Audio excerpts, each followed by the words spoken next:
Hay directores que crean historias, y luego, están los que construyen universos. Nos ha dejado David Lynch, un maestro del cine surrealista, que nos llevó a los rincones más oscuros y fascinantes de la mente humana. Hoy quiero rendir este pequeño homenaje a este genio que reinventó el concepto de contar historias en la pantalla grande, siempre con su cigarrillo entre los dedos. Él se fue para siempre, pero sus películas y los mundos que en ellas nos mostró, donde lo extraño y lo familiar coexisten, seguirán con nosotros.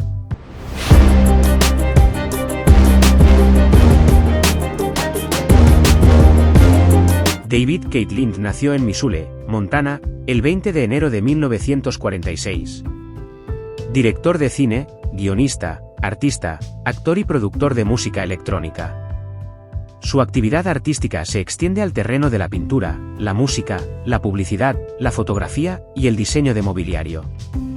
Reconocido admirador de Stanley Kubrick, Jack Tati, Ingmar Bergman y Werner Herzog, su amor por el dadaísmo y el surrealismo está presente en algunas de sus películas, cuyas misteriosas atmósferas mezclan lo cotidiano con lo soñado, escapando a veces a la comprensión del espectador.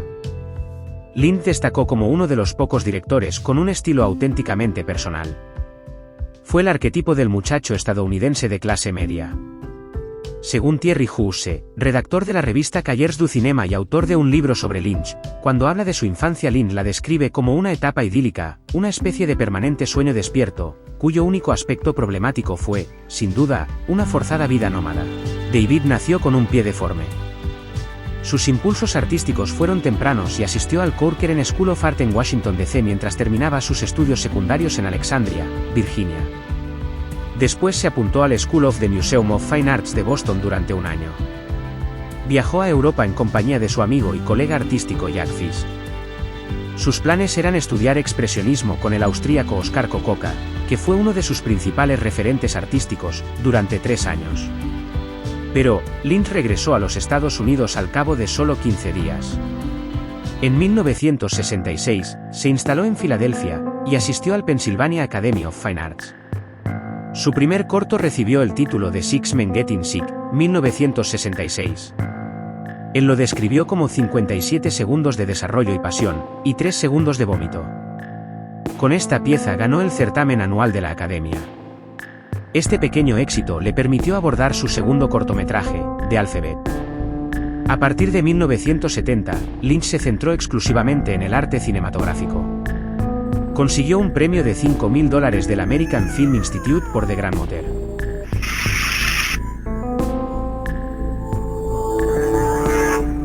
El corto trata sobre un pobre chico de la calle que se las ingenia para conseguir una abuela a partir de una semilla.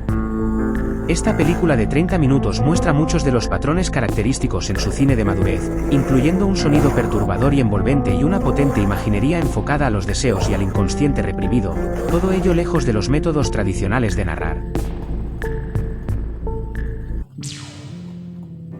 En 1977, Lynch debutó con Eraserhead, una película que, según él, era un soñador de pesadillas.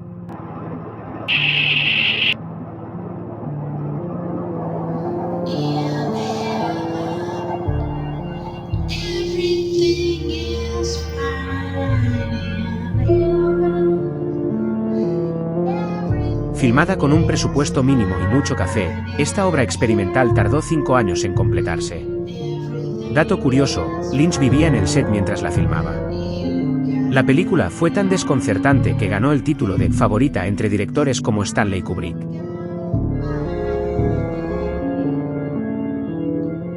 En 1980 llegó El hombre elefante. El productor Jonathan Sange quedó impresionado por el estilo único de Lynch y su capacidad para contar historias visualmente. Sange presentó a Lynch a Mel Brooks, quien estaba financiando la película a través de su compañía Brooks Films. Este drama está basado en la vida real de John Merrick. Merrick se hizo famoso debido a las severas deformidades físicas que padeció, probablemente causadas por el síndrome de Proteus. A pesar de su apariencia, era conocido por su inteligencia y su carácter dulce y educado. Es una de las películas más sensibles y emotivas que he visto nunca. Magníficamente rodada en blanco y negro, con John Hurt interpretando a Merrick, Anthony Hopkins y Anne Bancroft.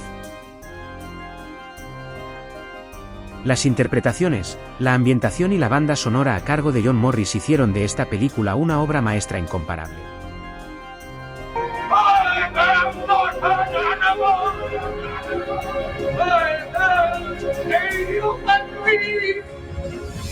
Una de mis 10 películas preferidas. Obtuvo 8 nominaciones al Oscar, aunque Lynch siempre dijo que trabajar con un estudio fue como pintar un cuadro con instrucciones.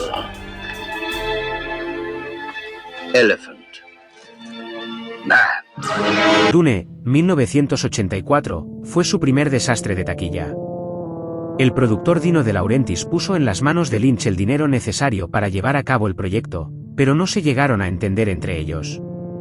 Con un reparto plagado de estrellas del momento, buenos efectos visuales, fotografía y música, el público que esperaba ver una space opera como La Guerra de las Galaxias, no supo entenderla. Con los años fue ganando culto entre los fans y Lynch, siempre, habló de elaborar un nuevo montaje con todo el metraje desechado, ya que tenía material rodado para una película de 4 horas, pero De Laurentiis le obligó a recortarla por motivos comerciales. De Laurentiis contó que durante el rodaje de Dune estaban un día en el desierto de Juárez con 200 extras con trajes de goma. Muchos se estaban desmayando y el gran equipo de rodaje había hecho un esfuerzo descomunal para llegar a ese desierto, y Lynch estaba ocupado filmando un primer plano del ojo de uno de los protagonistas. Le dijo, David, eso lo podemos hacer en un plato. Ya que hemos construido todo esto, filmémoslo. En ese momento David fue consciente de que el detalle constituye una parte fundamental en su manera de contar historias, así que desde Dune solo hizo películas que se adaptaran a eso. Tras el fracaso en taquilla, Lynch buscaba un proyecto más personal y que pudiera controlar en su totalidad, y, a pesar de los roces que tuvo con el productor De Laurentiis, este se ofreció a financiar su próximo rodaje dándole todo el control creativo sobre el mismo. Lynch escribió entonces el guión de Terciopelo Azul, 1986, fascinado por la dualidad de la vida suburbana y los oscuros secretos que pueden esconderse detrás de una fachada aparentemente perfecta.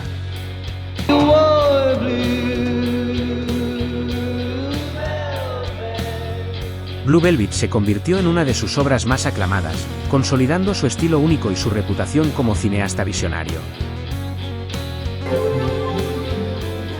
La propuesta para Twin Peaks llegó a David Lynch a través de su agente, Tony Krantz, quien sugirió que Lynch adaptará la sensibilidad dramática de su película Blue Velvet al formato televisivo.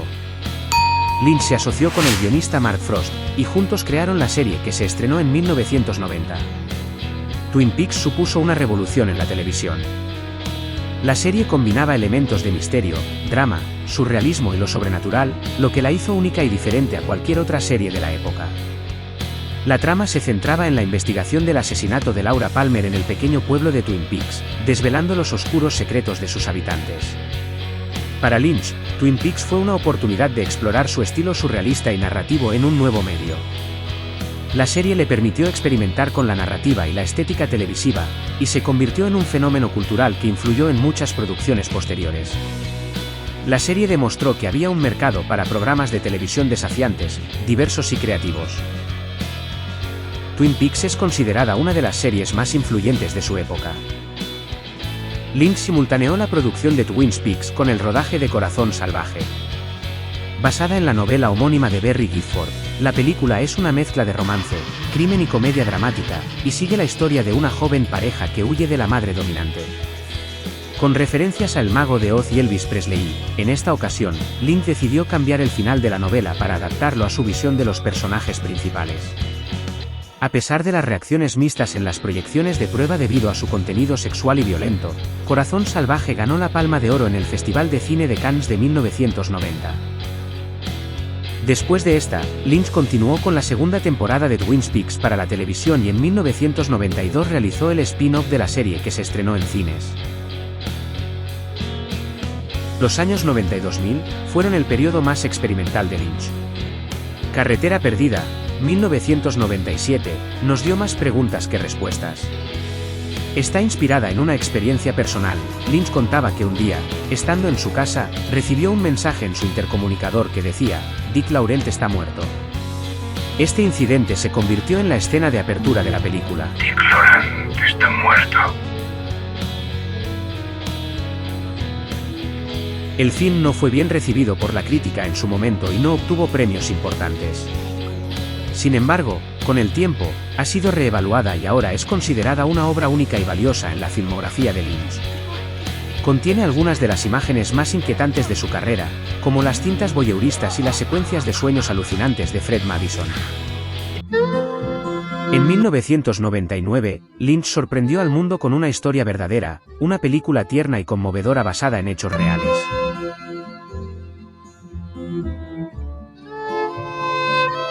Es una película lineal y sencilla, sin los elementos surrealistas y oscuros que caracterizan su obra.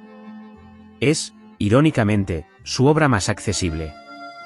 La historia de Alvin Stratt y su viaje en un cortacésped demuestra que incluso en la simplicidad, Lynch podía encontrar belleza. Una historia verdadera fue lanzada por Walt Disney Pictures en Estados Unidos, lo que la convierte en la primera y única colaboración de Lynch con Disney. Esta película, después del Hombre Elefante, es una de mis preferidas. Creo que Lynch estaba lleno de sensibilidad, a pesar de que la mayoría de sus trabajos fueron oscuros y extraños, entendía como nadie las emociones humanas. Mulholland Drive, 2001, redefinió el cine surrealista, ganándole un Oscar al mejor director. Fue originalmente concebida como una serie de televisión. Mulholland Drive es una carretera que bordea las montañas de Santa Mónica y era precisamente donde Lynch tenía su casa. Lynch filmó un piloto de 90 minutos para la cadena ABC, pero el proyecto fue rechazado. Más tarde, Lynch decidió convertirlo en una película, añadiendo nuevas escenas y cambiando la estructura narrativa. A mí, particularmente, esta película me requirió verla en varias ocasiones y en cada una de ellas saqué conclusiones distintas. Lynch declaró que prefería que los espectadores sacaran sus propias conclusiones sobre el significado de la película, lo que ha llevado a innumerables debates y análisis. Una de las escenas más memorables de la película es la del Club Silencio, donde Rebeca del Río canta Llorando, una versión en español de Crying de Roy Orbison. Esta escena icónica inspiró la creación de un club nocturno en París llamado Silencio, diseñado por el propio Lynch. Luego llegó Inland Empire, 2006, filmada con una cámara digital Sony PD-150 que Lynch describió como su nueva pluma estilográfica. Lynch escribió el guión a medida que avanzaba la filmación, sin tener un plan claro desde el principio. Esto permitió que la película evolucionara de manera orgánica y espontánea y fue tan confusa que hasta los críticos se rindieron tratando de explicarla. La película incluye escenas de una serie web anterior de Lynch llamada Rabbids, que presenta a personajes con cabezas de conejo en un entorno surrealista. Estas escenas añaden un elemento de misterio y desconcierto a la película. Con una duración de 180 minutos, el film recibió críticas mixtas aunque a día de hoy es considerada una obra maestra del cine experimental. Antes que Inland Empire, en 2002, Lynch desarrolló una serie para internet titulada Dumbland. Los 8 episodios de que constaba, muy duros de contenido e interpretación, aparecieron posteriormente en formato DVD. También rodó en vídeo digital el corto Darkened Room, a imitación del exitoso cine de terror japonés entonces de moda. Twin Peaks: El Retorno, fue su último gran trabajo como director y guionista.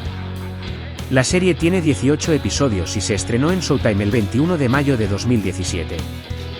Fue desarrollada y escrita por Lynch y Frost durante varios años y fue dirigida por Lynch en su totalidad.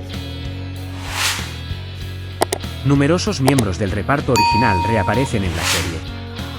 La temporada cosechó elogios de la crítica, por su estructura narrativa poco convencional, invención visual y actuaciones.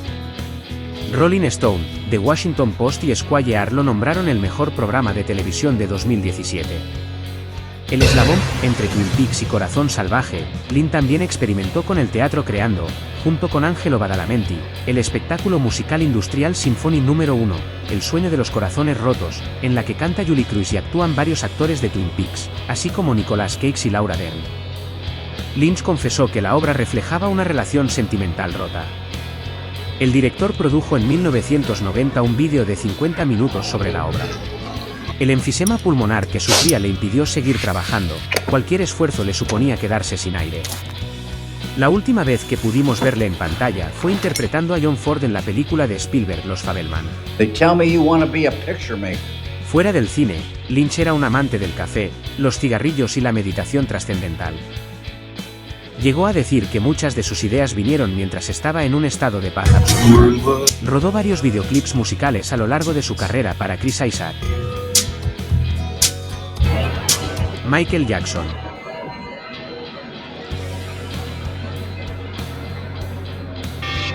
y Mavi.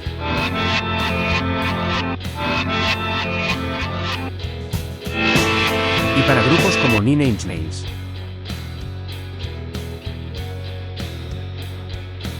Y Rammstein.